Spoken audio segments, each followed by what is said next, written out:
Another piece of black trash from the ghetto wasting my courtroom. Judge Harold Whitmore glared at the 19-year-old black girl standing alone below. No lawyer, no family, no one. Couldn't afford a real lawyer? Your kind never can? Too busy cashing welfare checks and popping out babies. He leaned forward, sneering. No father, right? Don't even know who he is. Mother on food stamps. Section 8. Teaching you stealing is easier than working. He waved like swatting a cockroach. You people disgust me. Born criminals. White attorneys smirked. Black families sat frozen. But the girl wasn't crying. Her dark eyes were scanning, calculating. Have you ever been destroyed before speaking a single word? Here's what Whitmore didn't know. This black teenager wasn't who she appeared to be. She was sent here for him. Every word captured. His 32-year career about to end, destroyed by the girl he called trash. Jefferson County Courthouse stood like a monument to a different era. Built in 1892, its marble columns and faded grandeur whispered stories of a time when justice wore a very specific face: white, wealthy, and male. A Confederate memorial still stood in the parking lot. City Council had voted 3 times to remove it. 3 times, heritage preservation groups had blocked them. The statue remained, a silent greeting to every black family walking through those courthouse doors. Inside, the building's decay matched its soul. Cracked marble floors echoed with footsteps of the desperate. Portraits of white judges lined every hallway. 130 years of faces that looked remarkably similar, as if justice itself had been copy-pasted across generations.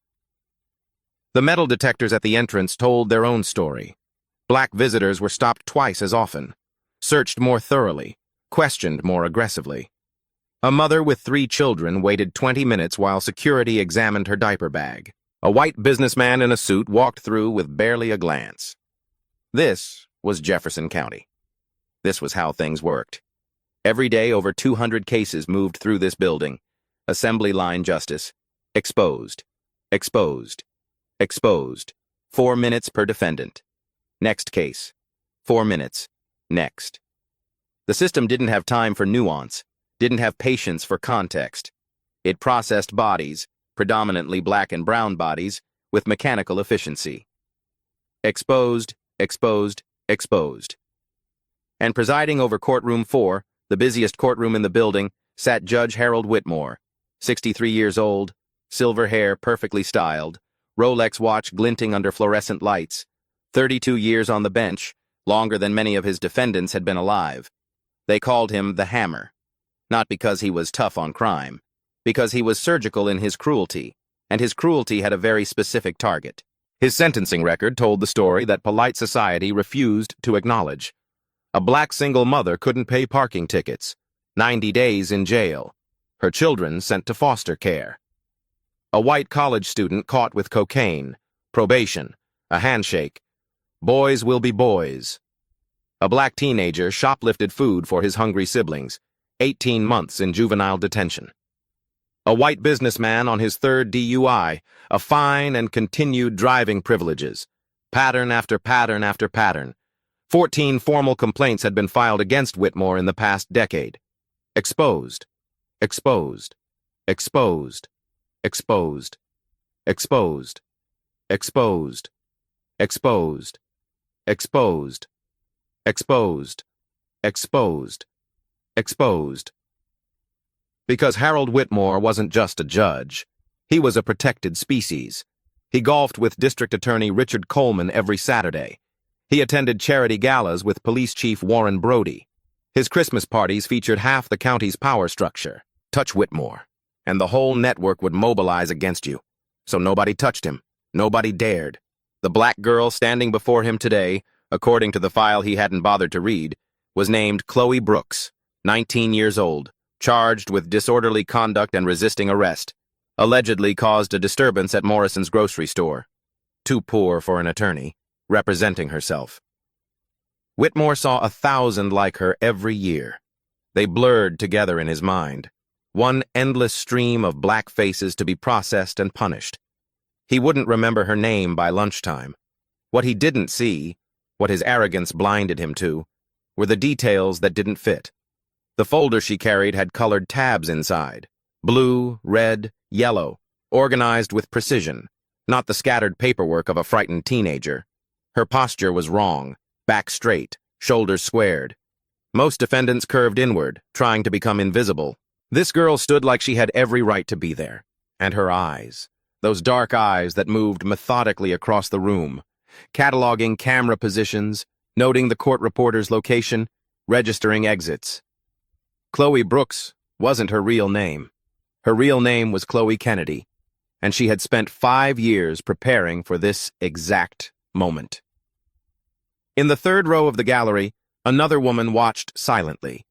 Dr. Angela Morrison, mid-50s, dressed conservatively in a navy suit, a small notebook open in her lap, pen occasionally moving. She and Chloe hadn't exchanged a single glance since the proceedings began. To any observer, they were strangers. That was precisely the point. Elsewhere in the courthouse, hurrying through the hallways, was Raymond Foster. 55 years old, distinguished gray temples, 25 years as a civil rights attorney, the man who had mentored Chloe since her family's darkest hour, the man she had trusted like a father, the man who, just 12 hours ago, had left a voicemail warning Judge Whitmore that someone was investigating him. Raymond's warning had gone unheard, Whitmore's phone buried in his country club locker. But the betrayal was real. And Chloe knew everything now. The mentor she loved was friends with the monster who had destroyed her family. Today, standing alone in that courtroom, Chloe Kennedy was going to war. Against the system, against her own mentor, against 32 years of protected cruelty. She had never felt more alone. She had never been more ready. Before we return to that courtroom, you need to understand the weight Chloe Kennedy carried on her shoulders. You need to meet the ghosts. Deshaun Williams was 17 years old when his future was murdered. Not his body. His heart kept beating. But everything that made life worth living died in Judge Whitmore's courtroom. Honor student, basketball star, full scholarship to Duke University waiting in his mailbox. The first person in 4 generations of his family who would attend college. His mother had worked 3 jobs to keep him focused on school instead of streets. His grandmother had prayed every night for 18 years for exactly this moment. Then one evening, walking home from practice, police lights flashed behind him. He matched the description of a robbery suspect. Black, male, tall, between 15 and 30 years old. In other words, he existed while black in America. Deshaun had never stolen anything in his life. He had receipts for every item in his gym bag. 6 teammates could verify exactly where he'd been for the previous 3 hours. None of it mattered to Judge Harold Whitmore. Bail denied. Flight risk, Whitmore called him. This kid who had never left his hometown, who had a scholarship waiting, who had every reason to stay exactly where he was. For 48 days, Deshaun sat in an adult holding facility while the real robber was caught 3 states away. 48 days of violence and fear and desperation. Charges dropped. Case dismissed. Justice served. That's what the official paperwork said. But Duke's enrollment deadline had passed. The scholarship was given to someone else. His spot on the team was filled. 4 years of perfect grades, thousands of hours of 6 a.m. practices, his mother's 3 jobs, his grandmother's prayers. Gone. All of it. Today, Deshaun Williams works in a warehouse. Loading boxes, minimum wage, no benefits. His eyes don't light up when someone mentions basketball. They don't light up about anything anymore. His mother still keeps that scholarship letter framed on her wall. She dusts it every week. A tombstone for a future that Harold Whitmore killed with 2 words. Bail denied. Then there was Patricia Evans, 45 years old, church secretary for 2 decades. Grandmother of 3 beautiful children she was raising after their mother's overdose. The kind of woman who brought casseroles to sick neighbors and organized clothing drives for homeless shelters. 1 broken taillight. That's all it took to destroy her life. When the officer pulled her over, Patricia made a fatal mistake. She asked a question. "Officer, may I ask why I'm being stopped?" Voice respectful, tone confused, hands visible on the steering wheel, exactly like she taught her grandsons to do. The officer called it aggressive questioning, then verbal resistance. Then, when Patricia repeated her question, obstruction of justice. They dragged her from the car, her grandchildren screaming in the back seat, handcuffs so tight they left bruises for weeks. Judge Whitmore sentenced her to 30 days. "Your people need to learn respect for authority," he said from his elevated bench. On the record, in front of dozens of witnesses, and not a single person did anything. Patricia lost her church job, couldn't explain a 30-day absence, lost her apartment, couldn't pay rent from a jail cell, lost custody of her grandchildren. The system doesn't ask why you were incarcerated, only that you were. The children went to foster care, separated. 3 different homes. The youngest still cries for Grammy every night. He's 5 years old. He doesn't understand why she abandoned him. She didn't abandon him. The system stole him. Harold Whitmore stole him. Patricia comes to this courthouse every week now, sits in the gallery, watches case after case, waiting. For what? She's not entirely sure. Maybe she needs to witness. Maybe she's hoping someone will finally stop it. Maybe she's waiting for today. And then there was Terrence Kennedy, 24 years old, first-generation college student, full scholarship for pre-law. He wanted to be an attorney, to defend people who couldn't defend themselves, to fight for justice in a system designed to deny it. The universe has a cruel sense of irony. A white classmate accused Terrence of assault. Her story was inconsistent. His alibi was airtight. 3 witnesses placed him in the campus library during the supposed attack. Security footage confirmed it. DNA evidence didn't match. Facts, evidence, truth. None of it mattered to Harold Whitmore. He refused to hear the alibi witnesses. "I've heard enough," he said, after listening to the accuser cry on the stand. Beautiful white tears falling from blue eyes, far more compelling than black evidence. 8 years. Whitmore sentenced Terrence Kennedy to 8 years in state prison for a crime that never happened. 3 years later, the accuser recanted. She had lied. Revenge for a rejected romantic advance. New attorneys found the suppressed evidence. DNA conclusively proved Terrence's innocence. He walked out of prison a free man. Free. What a hollow word. The Terrence Kennedy who entered prison, bright, hopeful, determined to change the world, didn't survive. The man who emerged was a shell, hollowed out by violence, broken by 3 years of being caged for nothing. PTSD. Severe depression. Episodes where he didn't recognize his own family. Today, Terrence lives in a psychiatric facility. Good days and bad days, but more bad than good. Some mornings he remembers his sister's name. Some mornings he doesn't. That sister is Chloe Kennedy. She was 14 years old when she watched them take Terrence away. Sat in that courtroom, this same courtroom, and watched the judge destroy her brother with absolute indifference. She didn't know Whitmore's name then. The records were sealed. The system protected its own, even from grieving families. But Chloe remembered everything else. His face, his voice, his contempt. She promised herself she would find him someday. 5 years. That's how long it took. 5 years of law textbooks and court records and obsessive research. 5 years of connecting patterns across hundreds of cases. 5 years of preparing for one single day. When the Bar Association's Judicial Conduct Committee approached her, she didn't hesitate. "We need someone he'll underestimate completely," they explained. "Someone invisible to him. A 19-year-old black girl with no law degree and everything to lose. Who better?" The night before her operation, Chloe went to Raymond Foster's house. The attorney who had helped with Terrence's appeal, the mentor who had guided her through grief and into purpose. She was going to tell him everything. Thank him. Ask for his blessing. Instead, she stood outside his window and heard him leave a voicemail. "Harold, this is Raymond. I'm hearing chatter about an investigation. Someone's coming for you. Be careful." Harold. First name, like a friend. Chloe's world collapsed silently in that moment. The man who had held her while she cried about Terrence was friends with Terrence's destroyer. But Raymond's warning never reached Whitmore. Country Club. Bourbon. Voicemail deleted unheard. Whitmore didn't know anyone was coming, and now neither did Raymond. Not until he walked into this courtroom and saw exactly who the investigator was. The mentor had failed to protect the monster. Now the monster would fall, and the mentor would have to choose a side. 5:30 in the morning. Chloe stood in her cramped apartment bathroom, hands braced against the sink, water dripping from her face. The mirror reflected someone she barely recognized, eyes red from sleeplessness, jaw tight with tension, but something else underneath. Something hard.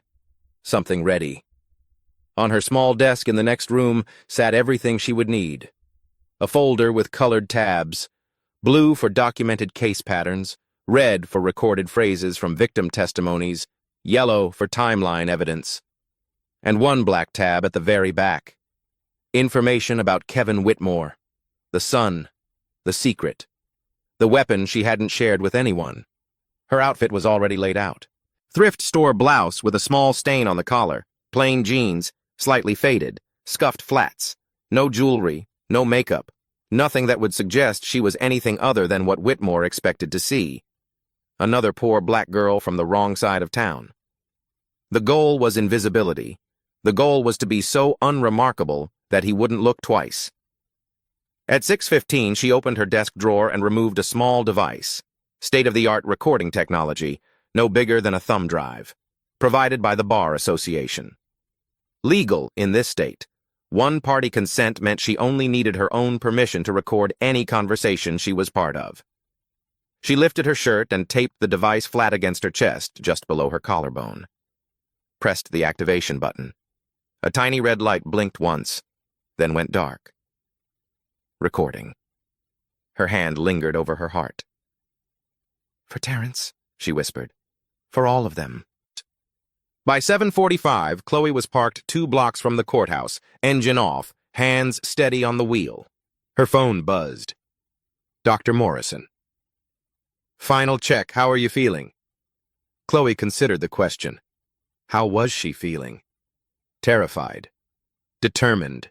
Sick with anticipation. Ready. "I'm good." "Whitmore has no idea?" Raymond's warning never reached him. He deleted the voicemail without listening. "Then he'll behave exactly as he always does." "That's what I'm counting on." Remember the protocol. Gather evidence. Document everything. Stay calm no matter what he says to you. And Chloe, he will say terrible things. He will try to break you. That's what he does. I know. When you have enough documented evidence of bias, give me the signal. I'll be in the 3rd row. I'll intervene and we'll make it official. Understood. And Chloe? Dr. Morrison's voice softened. Whatever happens in that courtroom, remember you're not alone, even when it feels like you are. We're watching. We're with you. The line went dead. Chloe took a breath, then another, then another. She stepped out of the car and walked toward the courthouse. The security line moved with agonizing slowness. Chloe observed the people around her. Black families clustered together, voices low, children fidgeting with boredom and fear. Mothers in their best church clothes, trying to look respectable for judges who would never see them as respectable no matter what they wore. Fathers standing rigid, jaws tight, already bracing for the worst. These were her people. The ones the system had failed for generations. The ones Harold Whitmore had spent 32 years grinding beneath his heel. Today, she would fight for all of them. Next. The security guard barely glanced at her ID. Exposed. Exposed. Case number? 2024 CF 4812. Courtroom 4. Move along. She moved along. Just another black face in an endless stream. Invisible. Perfect. Inside Courtroom 4, the gallery was already filling with the morning's crowd. White attorneys claimed the front rows. Expensive suits, leather briefcases, collegial handshakes. They chatted easily, laughing at private jokes, utterly comfortable in a space designed by and for people like them. The black families sat in the back, cramped together on hard wooden benches, clutching documents and prayers with equal desperation. No one talked much. They knew better. Chloe noted everything as she entered. Court reporter in the right corner, fingers poised over the stenotype machine. Security camera in the left corner, red light blinking steadily. Bailiff by the main door, bored, checking his phone. Dr. Morrison sat in the third row exactly as promised, a book open in her lap. She didn't look at Chloe, didn't acknowledge her existence. Professional. Raymond Foster was nowhere to be seen. Not yet. At 8:52, a rumpled figure rushed up to Chloe. Daniel Reeves, public defender. Her court-assigned attorney. His suit was wrinkled. Coffee stained his tie. He flipped through her file with the exhausted efficiency of someone who had done this 10,000 times. Chloe Brooks? He didn't wait for confirmation. Disorderly conduct. Resisting arrest. Did you do it? No, sir, I didn't do anything wrong. He sighed. Not dismissively, wearily. The sigh of a man who had heard that exact sentence from hundreds of innocent people who were convicted anyway. Here's how this works. Best case scenario, I plead it down to a fine and probation. Worst case, Whitmore decides to make an example of you and you spend 6 months in county. My advice? Say as little as humanly possible. Yes, Your Honor. No, Your Honor.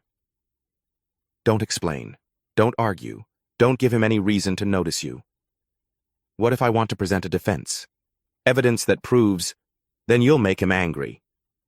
Reeves looked at her, really looked, for the first time. Listen to me carefully. I've watched Harold Whitmore destroy people who talked back. Smart people. Innocent people.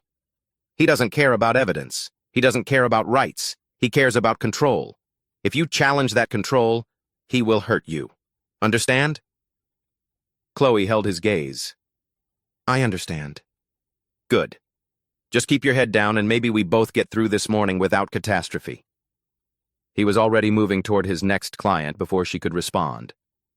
Another case. Another 4 minutes. Another life to be processed. Chloe took her seat at the defendant's table. Alone. At exactly 9 o'clock, the bailiff's voice cut through the murmur. All rise. Court is now in session. The Honorable Judge Harold Whitmore presiding. The chamber doors swung open. Harold Whitmore entered like a king returning to his throne. Silver hair immaculate, suit crisp and expensive. The confident stride of a man who had never faced a single consequence for his cruelty. He didn't scan the gallery, didn't acknowledge anyone's presence, didn't even glance at the stack of case files waiting on his bench. Why would he? This was just another day, another 100 defendants to crush, another 100 lives that meant nothing to him. He settled into his elevated chair, literally looking down on everyone in the room, and waved an impatient hand. Let's move through these quickly. I have lunch plans at noon. Chloe watched him. This man who had stolen Terrence's future, who had broken Patricia Evans, who had murdered Deshaun Williams's dreams. He looked so ordinary, so human. But monsters always did. Her hand brushed against her chest. The recorder hummed silently against her skin. Soon, she thought. Soon you'll see exactly what underestimating me costs. The morning crawled past in a parade of small cruelties, case after case, life after life. Chloe watched from the defendant's table, cataloging everything. A young black man charged with petty theft. First offense. Stole baby formula for his infant daughter. Whitmore barely let him finish his first sentence. Spare me the sob story. Exposed, exposed, exposed. The man's mother collapsed, sobbing in the gallery. His baby daughter would spend the next 6 months without her father. Next case. White college student. Same charge. Shoplifting. Stole a designer wallet worth 10 times more than the baby formula. Whitmore smiled. First offense? We all make mistakes. Community service, 30 days. And son? He leaned forward, almost fatherly. Stay out of trouble. You have a bright future ahead. The student's parents beamed. His attorney clapped his shoulder. Everyone smiled. No one noticed the pattern. Or rather, everyone noticed, but no one dared speak it. Chloe's hand moved to her chest, still recording every word, every contrast, every proof. More cases flowed by. A black grandmother who had unknowingly written a bad check, 90 days. A white businessman caught embezzling thousands, probation and restitution. A black teenager in the wrong place at the wrong time, 12 months. A white teenager with actual drugs in his pocket. Case dismissed with a warning. The evidence was mounting. The pattern was undeniable. But she needed more.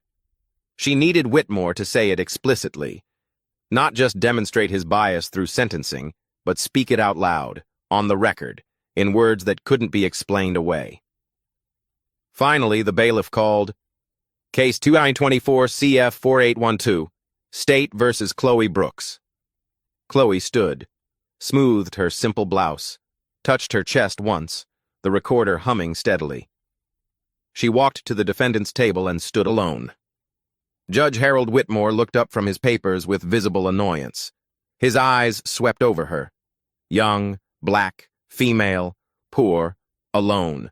No visible support, no expensive attorney, no power. She saw the exact moment he dismissed her as irrelevant. His shoulders relaxed. His sneer deepened. Ecom, he had already rendered his verdict. Disorderly conduct. Resisting arrest. He recited the charges without interest. Let me guess. You didn't do it? Not guilty, Your Honor. He snorted. Of course not. They never did it. That's the one thing your people have in common. Always innocent. Always the victim. Always someone else's fault. There it was. Your people. Chloe had seen that phrase in 46 different complaint files spanning a decade. Victim after victim describing the same words. And for 10 years, it had been dismissed as hearsay. Unverifiable. His word against theirs. Now she had it. His voice. His courtroom. His own words on tape. But one phrase wasn't enough. She needed more. She needed him to fully expose himself, to say things so explicit, so undeniable, that no political connection could save him. The morning's observations had taught her something crucial. Whitmore didn't just despise black defendants. He despised defiance. He became enraged when anyone challenged his authority, when anyone dared to look him in the eye instead of cowering. His ego was his weakness. If she pushed back, not with anger, but with calm, articulate resistance, he would lose control. He would say things he couldn't unsay. He would destroy himself. She just had to be willing to take the abuse. For Terrence, for Patricia, for Deshawn, for the baby whose father was just sentenced for stealing formula. Chloe straightened her spine, met his contemptuous gaze, and spoke in a clear, steady voice. Your Honor, I have evidence that contradicts the police report. 3 witness statements from independent store customers who observed the incident. I'd like to present them for the court's consideration. Whitmore's eyebrows rose. Most defendants begged. Most defendants cried. Most defendants accepted their fate quietly. This black girl was asking to present evidence, like she had rights, like she mattered. His eyes narrowed. Good. Evidence? Whitmore repeated the word like it was an obscenity. You want to present evidence? In my courtroom? Yes, Your Honor. As is my constitutional right. Your constitutional right. He laughed, a harsh, ugly sound. Listen to this, everyone. A girl from the ghetto lecturing me about constitutional rights. Tell me, Miss Brooks, did you learn about the Constitution between drug deals? Or was it during one of your mother's many visits from different fathers? Laughter from the front rows, white attorneys enjoying the show. Chloe kept her voice level. I've prepared documentation that demonstrates the charges against me lack proper foundation. Section 14 to 288.4 of the State Criminal Code requires proof of intent to cause... Stop! Whitmore held up his hand. Did you just quote a statute at me? I'm presenting my defense, Your Honor. You're wasting my time. His face reddened.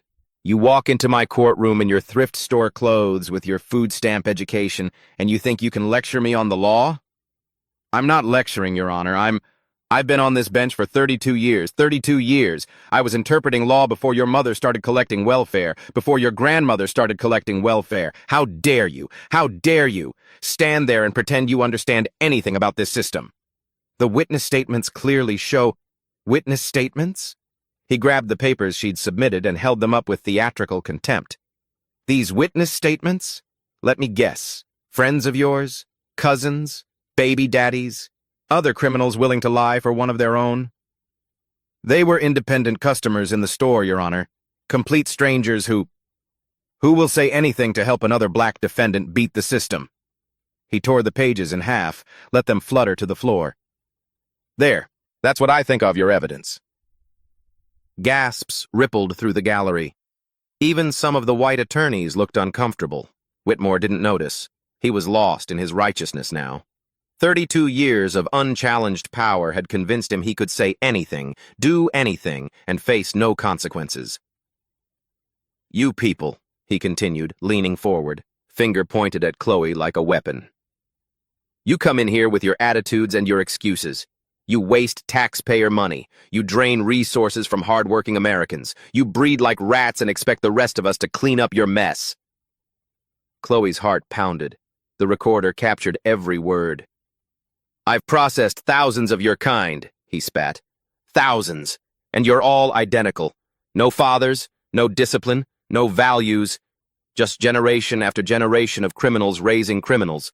A disease that keeps spreading no matter how many we lock up. Movement in Chloe's peripheral vision. The courtroom doors opening. A figure slipped in quietly, taking a seat in the back row. Raymond Foster. Their eyes met across the room. His face went chalk white with recognition. He knows, Chloe realized. He sees me.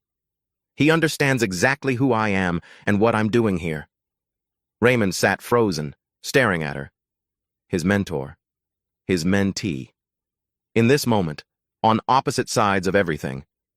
Would he say something? Stand up and warn his friend? Expose her? Seconds stretched like hours. Raymond's mouth opened, then closed. His hands gripped his knees until the knuckles turned white. She could see the war raging behind his eyes. Loyalty versus conscience. Friendship versus justice. The easy wrong versus the difficult right. He stayed silent. Chloe turned back to the judge. Whatever Raymond chose to do, she had work to finish. Your Honor, she said calmly, I'm simply trying to exercise my legal right to... Your legal right? Whitmore laughed bitterly. You want to talk about rights? Your people have been abusing rights for decades. Every handout, every special program, every time the system bends over backward to give you advantages you don't deserve. And what do we get in return? Crime, violence, decay, neighborhoods destroyed, schools ruined, a whole race of people who refuse to take responsibility for anything. That's not... It's exactly what it is. His fist hit the bench. I'm sick of it. Sick of watching you people destroy this country while demanding we feel sorry for you. Sick of your sob stories and your excuses and your endless, pathetic victimhood. He swept his hand toward the gallery, toward the black families sitting in terrified silence. You want to know why the prisons are full of your kind? Because you fill them. You. Through your choices, through your culture, through your refusal to be civilized. Chloe let him talk. Every word was another nail in his coffin. Every phrase was more evidence for the permanent record. Do you have anything else to say, Miss Brooks? He finally demanded. Any more statutes you want to quote? Any more evidence you want me to ignore? Chloe opened her mouth to continue, but Whitmore cut her off with a wave. Never mind. I've heard enough. 15-minute recess. He stood abruptly. When we return, you will plead guilty and stop wasting this court's time, or I will demonstrate what real consequences look like for people who disrespect my courtroom. He disappeared into his chambers.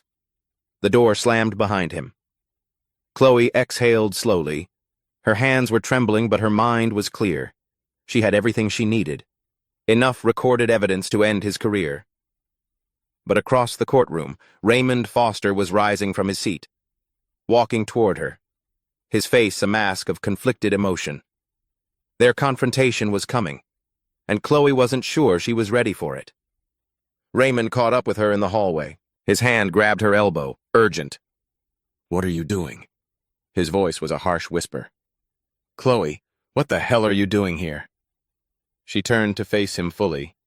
This man who had comforted her at her brother's sentencing, who had encouraged her to transform grief into purpose, who had promised to always stand beside her. This man who was friends with the monster who destroyed her family. "I think you already know, Uncle Raymond." His face crumbled. "You're the investigator, the one I tried to warn Harold about. It's you. And you're the one who tried to protect him." Her voice was ice. "Last night when you left that voicemail, 'Harold, someone's coming for you, be careful,' like you were protecting a friend. How do you know about... I was outside your window. I heard every word." She stepped closer. "Harold? You called him Harold, first name. Like a buddy. Like someone you care about." Raymond's mouth worked soundlessly. Guilt, shame, fear, all fighting for dominance on his face. "Chloe, listen to me. It's complicated. Harold and I go back 30 years. We were in law school together. But that doesn't mean... Doesn't mean what?" Her voice cracked despite her determination to stay composed. "That you've been protecting him? That you knew exactly what kind of man he was while you sat with me, year after year, listening to me cry about what the system did to Terrence? I didn't know Harold was Terrence's judge, I swear. The records were sealed. By the time I discovered... But you stayed friends with him." The accusation hung in the air. "After. Even after you found out. Even after everything you learned about his patterns. You kept golfing with him, kept covering for him, kept being his friend." Raymond's silence was its own confession. "For 5 years," Chloe continued, voice trembling now, "I cried on your shoulder about what happened to my brother. 5 years. And you never once told me you knew the man responsible. You protected him instead of us." "I didn't protect him. I didn't know how to tell you. I thought maybe I could change him. From the inside. Make him understand. How's that working out?" He had no answer. Chloe studied this man she had once loved like a father.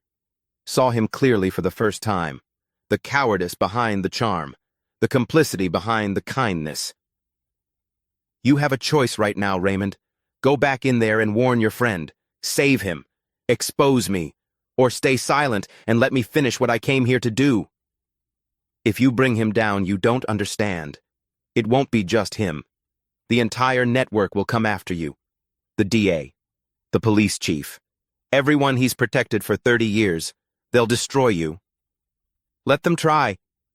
You're 19 years old, Chloe. You have no idea what these people are capable of." "I know exactly what they're capable of." Her eyes blazed. "I watched them steal 8 years of my brother's life.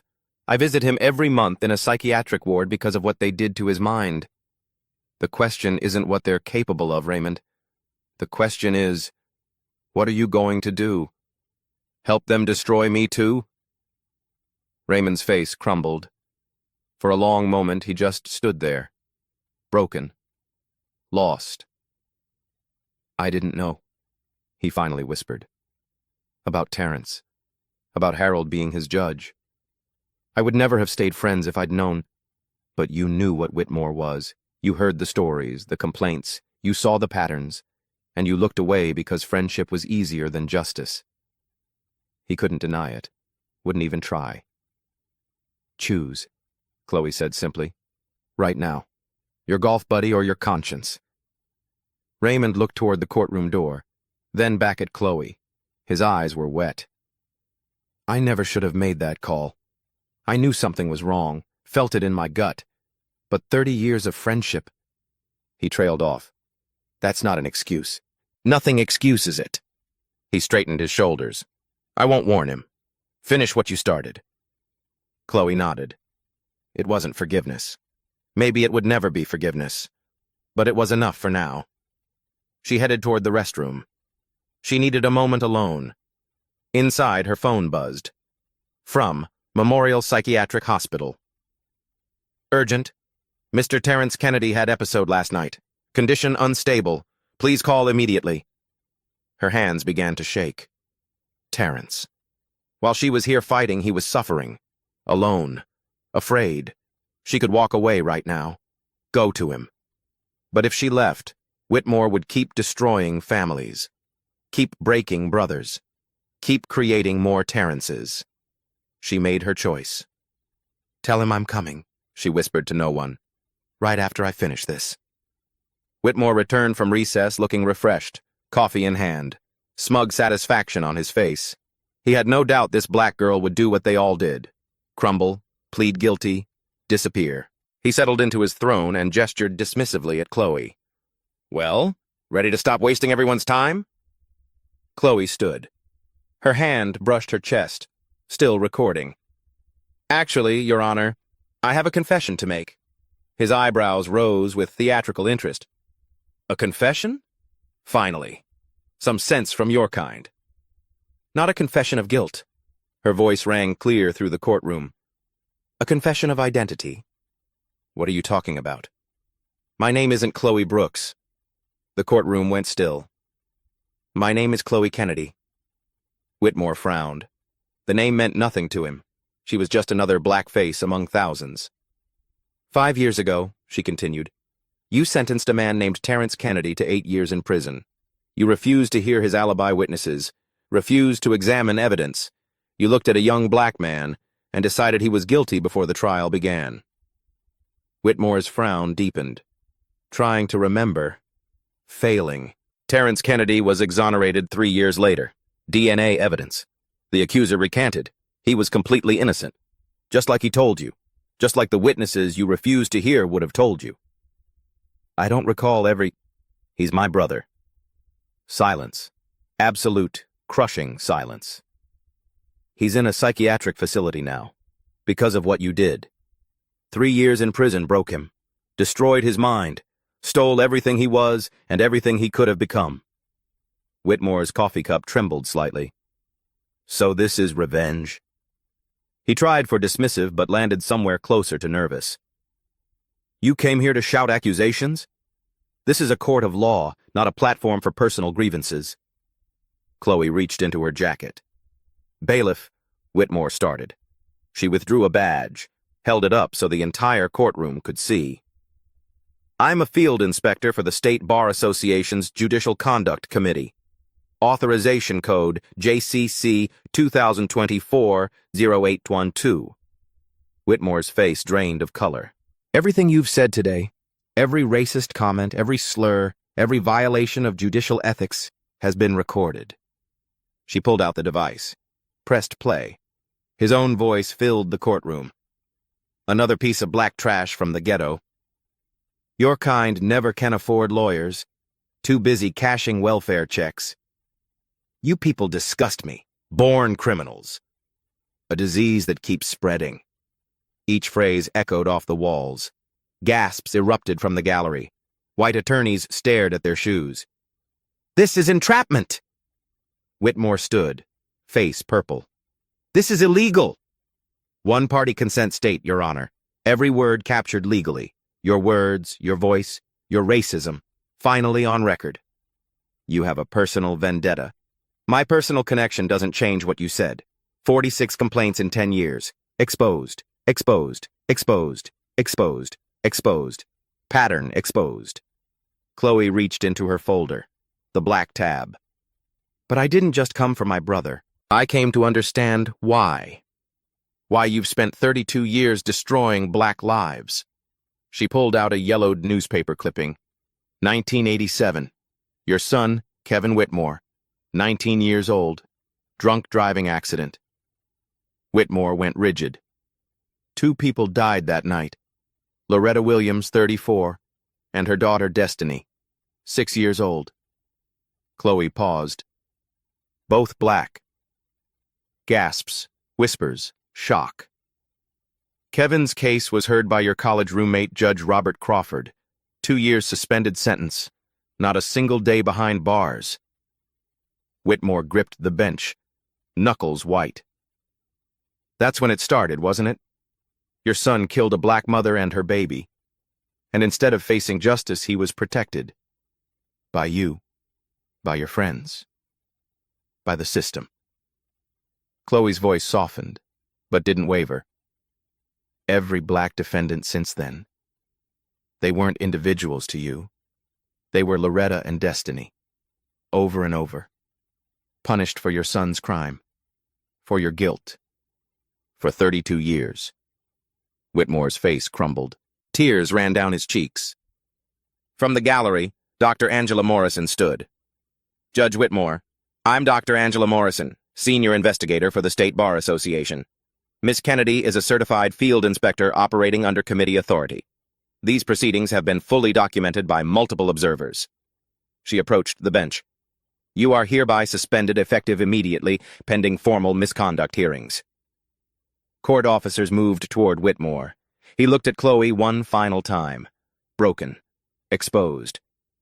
You destroyed me, he whispered. Chloe shook her head. No. You destroyed yourself 32 years ago. I just turned on the lights. The courtroom erupted into chaos. Court officers escorted Whitmore from the bench. He shuffled past Chloe, legs barely holding him upright. 32 years of armor, stripped away in minutes. Their eyes met as he passed. You took everything from me, he rasped. No, Your Honor. I just made sure someone was finally watching. The door closed behind him.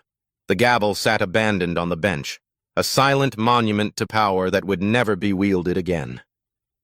And then came the wave. Black families who had spent years suffering in terrified silence rose from their seats. Patricia Evans pushed through the crowd, tears streaming down her weathered face. She grabbed Chloe's hands, held them tight. 30 years, Patricia said, voice breaking. 30 years ago, he sent my son to prison for nothing. My boy died in there. Died.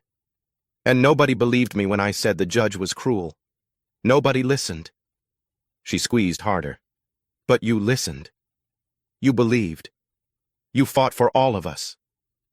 More victims gathered around. Deshaun Williams's mother, clutching that framed scholarship letter she still carried everywhere. Marcus Thompson's sister, who had visited her innocent brother in prison for 3 years before his exoneration. Families Chloe had never met, but who had suffered under the same gavel. They surrounded her, touched her shoulders, wept openly. Thank you, they whispered. Thank you. Thank you. Chloe had promised herself she wouldn't cry. She had built walls around her heart to survive this day, to stay strong, to finish the mission. The walls crumbled completely. She sobbed, deep, wrenching sobs that came from somewhere primal. 5 years of grief and rage and exhaustion pouring out in the arms of people who understood exactly what she carried. She hadn't just done this for Terrence. She had done it for every person Whitmore had ever crushed. And now they were here, surrounding her, lifting her up. She wasn't alone. She had never been alone. A hand touched her elbow. Raymond Foster. She stiffened. The grief retreated. I know I'm the last person you want to see right now, Raymond said quietly. I know I don't deserve forgiveness. Maybe I never will. You're right. You don't. He nodded, accepting the judgment. But I need you to understand.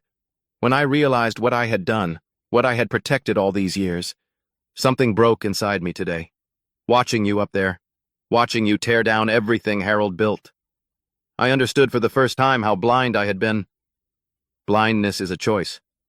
It was. And it was the wrong choice. I see that now. He paused. I can't undo the past. But I kept silent today when I could have stopped you. I let you finish. Maybe that doesn't mean anything. It means something, Chloe said. It means there's still a person in there who knows right from wrong, even if he forgot for a while. Raymond's eyes glistened. He nodded once and stepped back, disappearing into the crowd. Dr. Morrison approached, squeezing Chloe's shoulder. You did it. Better than we ever imagined. What happens now? Formal hearings, criminal investigation.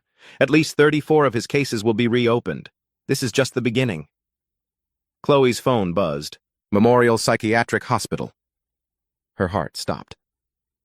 Excuse me.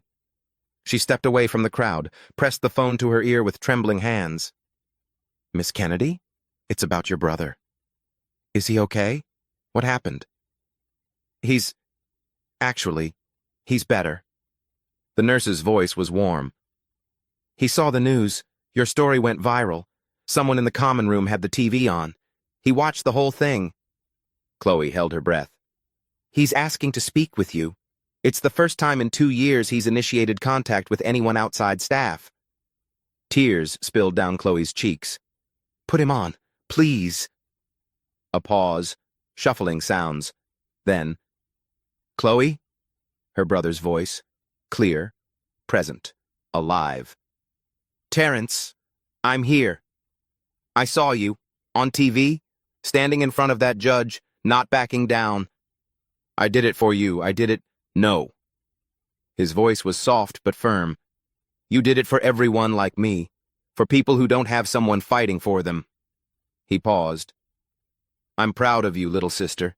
For the first time in years, I feel something again. Like maybe things can actually get better. Chloe pressed her hand over her mouth to keep from breaking completely. I love you, Terrence. I love you too. Now go finish what you started. I'm okay. I think I can finally start being okay. 6 months later. The headlines told the story. Judge Harold Whitmore, removed from bench, faces criminal civil rights charges. 34 cases reopened for wrongful conviction review. Deshaun Williams receives full basketball scholarship to Howard University. State legislature passes landmark judicial accountability reform. Chloe Kennedy graduated at the top of her class. 3 civil rights organizations offered her positions before she even received her diploma. She chose the one focused on judicial accountability, because Harold Whitmore wasn't unique. There were others like him, hidden behind benches across the country. She would find them all.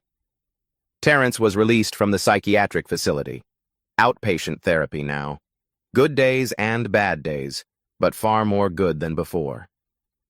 When he watched his sister on the news, and there was always news, he smiled. A real smile. The kind that used to come easily, before the system tried to destroy him. One afternoon they sat together in the garden outside his residence, sunlight warm on their faces. Starting that new case next week? Terrence asked. Alabama. Another judge with a pattern. Another Whitmore? We'll see. He turned serious. Don't let this become everything you are. Don't let the fight swallow you whole. Chloe took his hand. It won't, because I have you to remind me what we're actually fighting for. Not revenge, healing. 6 months after that courtroom, Chloe Kennedy stood in a different courthouse. Different state. Professional suit. Bar association credentials. Another judge who believed no one was watching. He was wrong, too. Behind her in the gallery sat Terrence. Patricia Evans. Deshaun Williams' mother. The families who had once felt voiceless, now witnesses to change they helped create. Some battles you fight alone, but victory belongs to everyone who refused to give up. If this story moved you, if you've ever been dismissed because of who you are, underestimated because of how you look, judged before you could speak, remember Chloe Kennedy. She had no money, no connections, no power in any traditional sense. What she had was knowledge, courage, and an unshakable belief that the truth matters. Sometimes, that's enough to change everything. The people who underestimate you, they're giving you an advantage. They're not watching closely. And by the time they realize their mistake, it's already too late. The next Chloe Kennedy might be watching this video right now. It might even be you.